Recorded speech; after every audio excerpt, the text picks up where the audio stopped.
ஸ்ருதிஸ்மிருதி புராணானாம் ஆலயம் கருணாலயம் நமாமி பகவத்பாத சங்கரம் லோகசங்கரம்.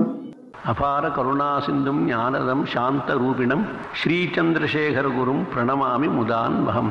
குரு நாம்னா மஹிம்னாச்ச சங்கரோ யோ விராஜதே ததீயாந்திரி கலத்ரேனு கணாயாஸ்து நமோ நம. ஸ்ருதிஸ்மிருதி புராணாலாம் உங்களுக்கு எல்லாம் தெரியும், கருணைக்கு ஆலயமா இருக்கார். அடுத்து சொன்ன ஸ்லோகம் பரிவா பண்ணது.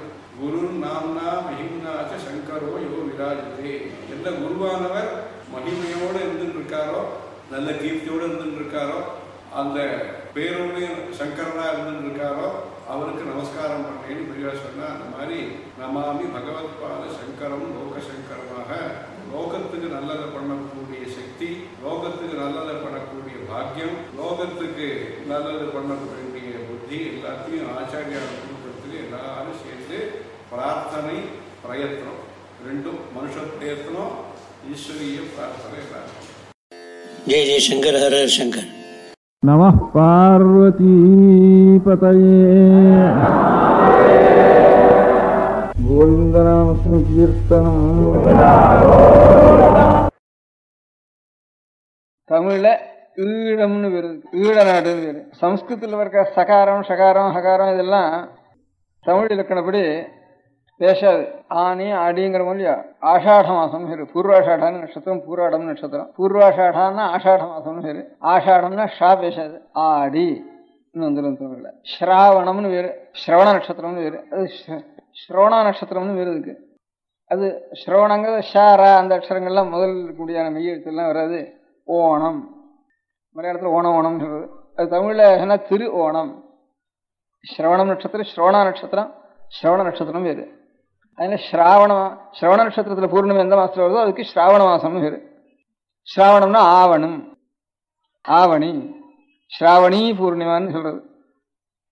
அது பெண்பாரானதுனால ஆவணின்னு வரும். இந்த மாதிரி வீடம்னா சிம்ஹளம்னு அதுக்கு பேரு. ஒரு சாங்கிறது வீடும், ஹா அது ரெண்டும் வீடும்.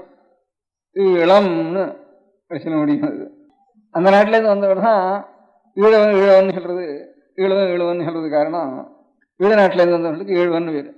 அந்த நாட்டு அரசன் அங்கே அசோகனுடைய காலத்தில் அசோகனுடைய குழந்தைகளையே, தன்னுடைய ராஜ வம்சத்தில் இருக்கிற குழந்தைகளையே அந்த நாட்டுக்கு அனுப்பிச்சு முதல்ல அங்கே பௌத்த மதத்தை பிரச்சாரம் பண்ண சொன்னார் அசோக சக்கரவர்த்தி. மகத நாட்டில் பாட்னா பக்கத்தில் ராஜ்யபாரம் பண்ணிட்டு இருந்தார் அசோகன். அந்த அசோகனுடைய ஸ்தம்பம், அந்த சக்கரம், அதுதான் இப்போ நமக்கு நாட்டுக்கு குடியா கூட இப்போ நேருவாவெல்லாம் ஏற்பாடு பண்ணி வச்சிருக்கா. அந்த அசோகம் இந்த ஈழ நாட்டில் பௌத்த மதத்தை முதல்ல போய் பிரச்சாரம் பண்ணுறதுக்கு மனுஷன் ஆரம்பிச்சிருக்கா தன்னுடைய ராஜகுமாரோடைய. அவள் போய் அந்த நாள் முதற்கொண்டு அங்கே புத்த மதம், வடக்கு பாகத்தில் சைவ மதமும் தெற்கு பாகத்தில் புத்த மதமும் அந்த நாட்டில் ஏற்பட்டு, புத்த மதத்தினுடைய கொள்கை பிரகாரம் கடைசியில் ஒன்றும் இல்லை, சூன்யம், முடிவு, நிர்வாணம்னு கடைசியில் அதுக்கு பேர். மோட்சத்துக்கு நிர்வாணம்னு பேர் அந்த பௌத்த மதத்தில். நிர்வாணம்னு என்ன அர்த்தம்? இப்போ சாமானியாக நம்ம நினச்சிட்டு இருக்கிறது நிர்வாணம்னா துணிமணி ஒன்றும் உடம்புல இல்லாமனா நிர்வாணமாக இருக்கான்னு சொல்கிறது, குழந்தை நிர்வாணமாக இருக்குன்னு சொல்கிறது. ஒன்றும் இல்லைன்னு அர்த்தம். அதுக்கு துணிமணியை வச்சுருக்கிறது நம்ம எல்லாம் இருக்கிறதா வச்சுருக்கோம், அது இல்லைன்னா நிர்வாணம். ஆனால் வாஸ்தவத்தில் சம்ஸ்கிருதத்தில் சொல்கிறது ஒரு வழக்கு அணைஞ்சு போயிட்டு வேணா நிர்வாணத்தை அடைஞ்சிடுறதுன்னு ஒரு வழக்கு. உயிர் இந்த மாதிரி எரிஞ்சுட்டு இருக்கிற உயிர் சட்டுன்னு அணைஞ்சுதானா அதுக்கு நிர்வாணம்னு. திரும்பி அது ஏற்ற முடியாமல் பூர்த்தி ஆகிட்டு வேணா அதுக்கு நிர்வாணம். இந்த மாதிரி கடைசியில் அவர்களுக்கு பௌத்த மதத்தில் ஒன்றும் இல்லாத நிலைமை, அதுதான் நிர்வாணம்னு. அதுக்கு சூன்யம்னு சொல்றது நிர்வாணம்னு மோட்சத்துக்கு. ஆனால் அந்த மாதிரி ஒன்றும் இல்லாத தன்மை நமக்கு வரத்துக்கு நல்ல குணங்கள் வேணும். அதுதான் சீலங்கள்னு, பஞ்சசீலம்னு இப்போ நேரு உலகத்தெல்லாம் போய் சுற்றி சொல்லிட்டு இருக்காரு. அந்த மதத்தில் சொன்ன சில சீலங்கள் இருக்கணும். அந்த சீலம் இருந்தால் ஒன்றும் இல்லாத தன்மை கிடைக்கும். இதுதான் புத்த சமயம். சில சீலங்களை மாத்திரம் சொல்லியிருக்கேன். அந்த சீலங்கள் எல்லாம் நம்முடைய சாஸ்திரங்கள்ல, யோக சாஸ்திரங்கள்ல அஷ்டாங்க யோகம்னு சொல்லியிருக்கேன். இல்லை யம, நியம, பிராணாயாம, பிரத்யாகார, தாரண, தியான, சமாதி, இந்த மாதிரி சில அங்கங்களை சொல்லியிருக்கு. முதல்ல யமம்னு முதல்ல சொல்லியிருக்கு. யமம்னா தன்னடக்கம், அடக்கம்னு அர்த்தம். யமனம்னா அடக்கிக் கொள்வது. தன்னடக்கத்துக்கு வேண்டிய, தன்னடக்கத்துக்காக சில குணங்கள் சொல்லியிருக்கு. அஹிம்சை, சத்தியம், அஸ்தேயம், பிரம்மச்சரியம், இதெல்லாம் இதெல்லாம் தான் சீலம்னு நமக்கு யோக சாசனத்துல முதல் யமம் இருக்க, முதல் அங்கம். அதைத்தான் புத்த மதத்துல சீலமாக அவர்கள் பஞ்சசீலமாக இருக்கு. அந்த நல்ல குணங்கள், நற்குணங்கள் எப்படி வரும்? நம்ம வேதசாஸ்திரங்கள்ல நிறைய காரியங்கள் செய்யணும், நல்ல ஆச்சாரங்கள் இருக்கணும், அனுஷ்டானங்கள் இருக்கணும். அதுதான் கொஞ்சம் கொஞ்சமா. இல்லைன்னா மனசு ரொம்ப நல்லா இருந்தால் தான் சீலம் வரும். எல்லாருக்கும் மனசு நல்லா இருக்க முடியறதா? முடியல. அதுக்கு கொஞ்சம் வேலை பள்ளிக்கூடத்துக்கு போங்க, காலமே இத்தனை மணிக்கு வரணும், இத்தனை மணிக்கு போகணும்னா அப்போ கெட்ட காரியமாவது கொஞ்சம் நிற்கும். அந்த பள்ளிக்கூடம் இல்லாதவனா அங்கே போவான், எங்கேயானு கத்திரிக்கை ஒரு இடத்துல எங்கேயானும் இதில் தான் லாபம் வருவானு, ஏதாவது கத்திரிச்சு பிரிச்சு பைக்கு பிரிச்சு ஏதாவது சம்பாதிக்குவான்னு அப்படி போய்ட்டு அவன் குழந்தைகள்லாம். அது இல்லாமல் பள்ளிக்கூடத்துக்கு இத்தனை நாளைக்கு வரணும், இத்தனை நாளைக்கு கொஞ்சம் நோட் புத்தகம் இருக்கு, அது கொஞ்சம் எழுதிட்டு வரணும், அது எஸ்டே வரணும்னா அது வரட்டும் வராத போட்டோம், கெடுதலாவது நிற்க முடியும் எனக்கு. அந்த மாதிரி கெட்ட குணமாவது கெட்ட நடத்தை கொஞ்சம் நிற்கிறதுக்காக நல்ல கர்மானுஷ்டானங்கள் நமக்கு. அப்பா இத்தனை நாளைக்கு காலம் எழுந்துரு, அது ஆன உடனே இந்த கர்மானுஷ்டானங்கள் பண்ணு, பூஜை பண்ணு, வைஷ்ணவம் பண்ணு, அதிதிகள் வந்து அவளுக்கு அன்னம் போடு, அக்னி ஹோம தேவதைகளுக்கு ஹோமத்தை பண்ணு, யஜ்ஞத்தை பண்ணு, 50 வேள்விகளை பண்ணு சொன்னா கெட்ட காரியங்களுக்கு இடமில்லாம இருக்கும். இந்த கர்மானுஷ்டானத்துக்கு இந்த கர்மானுஷ்டானத்துனால நல்ல குணங்கள் ஈஸ்வர பக்தியோட கலந்து இவ்வளவு செய்து ஈஸ்வரனுக்கு அர்ப்பணம் பண்ணு. அவ்வளவு. நீ என்னவோ நான் பெரிய கர்மானுஷ்டானம் பண்ணாவே அகம்பாவத்தை கிடைக்காத, அந்த சக்தி அவனை கொடுத்ததாரு ஈஸ்வரன், அவனுக்கு அர்ப்பணம் பண்ணு. இந்த கர்மானுஷ்டானம் அதிகப்படியா நம்ம சமயத்தில் சொல்லியிருக்கு.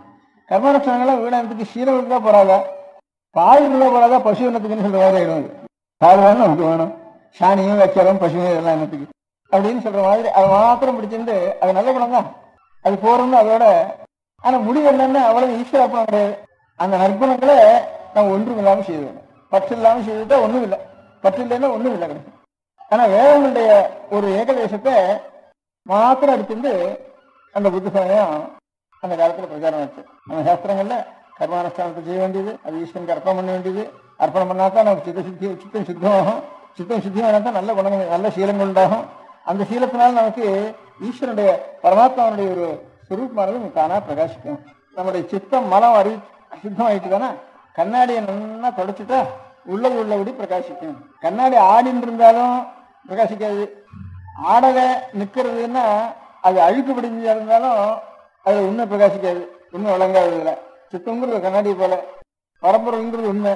உலகத்தெல்லாம் ஆட்டி வைக்கிறவாரு, நமக்கெல்லாம் இவ்வளவு அன்னத்தை கொடுக்குறவாரு, அருள் கடலா இருப்பவாரு, அவனை தெரியணுங்க நமக்கு ஹிருதயத்தில் வைக்கிறவன்.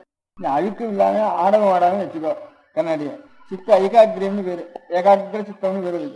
ஏகாக்கிர சித்தம்னா ஆடாம இருக்கணும். கெட்ட எண்ணம் வந்து வந்து வந்து அழுக்கு படிஞ்சிருந்தா ஒன்றும் தெரியாது, மேல இந்த படம் தான் இருக்கும். நல்லா அழுக்கு எடுக்கணும். நல்ல கர்மானுஷ்டானங்களை செய்து ஐயோ கணத்துல ஒரு 10 வருஷம் கிடந்ததான ஒரு தாமரை சொம்பு, அதுக்கு எத்தனை நாள் தேய்ச்சி தேய்ச்சி ஆகணும். அதுக்கு அவளுக்கு தேய்க்கணும். எத்தனை கெட்ட காரியங்களோ அத்தனை நற்காரியங்களை செய்து சேர்க்கணும். பாக்கி என்னென்னத்தையோ நான் ஒரு க்ஷணம் இந்த க்ஷணம் ஒன்று நினைக்கிறது, ஒரு க்ஷணத்துக்குள்ள 1000 சமாச்சாரத்தை நினைச்சிருது. உனக்கு ஒன்னும் தானே நினைக்க மாட்டேங்கிறது, கேட்க மாட்டேங்கிறது.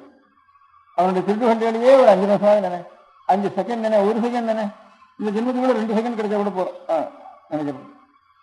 அப்படியே நினைச்சு நினைச்சு நினைச்சு ஜென்மம் முழுக்க சுத்தமானது ஒன்னையே நினைக்க முடியாத நிலைமை நமக்கு கிடைக்கணும். சித்தி அடையணும், ஏகாக்கிரத்தை அடையணும். அப்போ அந்த சுத்தமான ஒரு கண்ணாடியில பரம்பொருள் தானா பிரகாஷ். அது அருட்கடல். அந்த கடவுளுடைய அனுபவம் வந்தா அது எல்லை இல்லாத ஒரு அன்பு, அதனுடைய ஆனந்த கடல், ஆனந்த வெள்ளம். அந்த பரம்பொருள்னு ஒன்று இருக்கு. அந்த பரம்பொருள்ங்கிறத பத்தி ஒன்றும் சொல்லலை புத்தகத்துல. அது இல்லாம ஒன்று இல்லாம வருது, அதோட நிறுத்த. இந்த ஒரு அடிப்படையான கர்மானுஷ்டானம் இல்லை, மேல இருக்க முடியாத ஈசனுடைய ஒரு திருவள்ளமும் அனுபவிக்கிறதுக்கு எல்லாம் இருக்கு.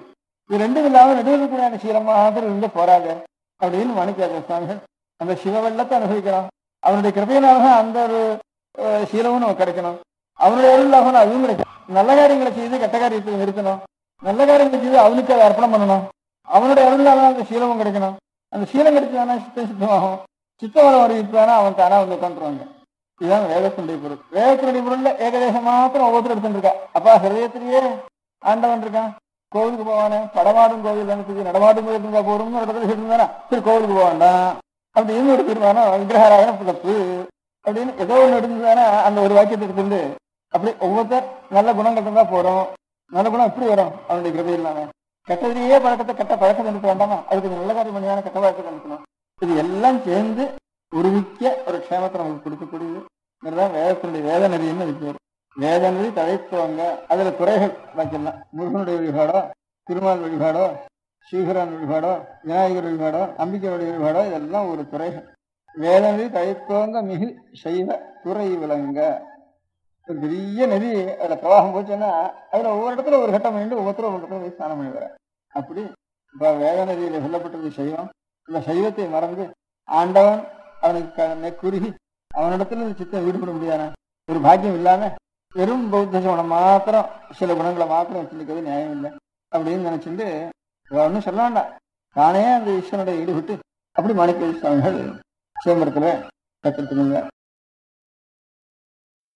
எல்லாரும் சேவமா இருக்கணும், எல்லாரும் நல்லா இருக்கணும். நம பார்வதி பதயே. கோவிந்தநாம கீர்த்தனம்.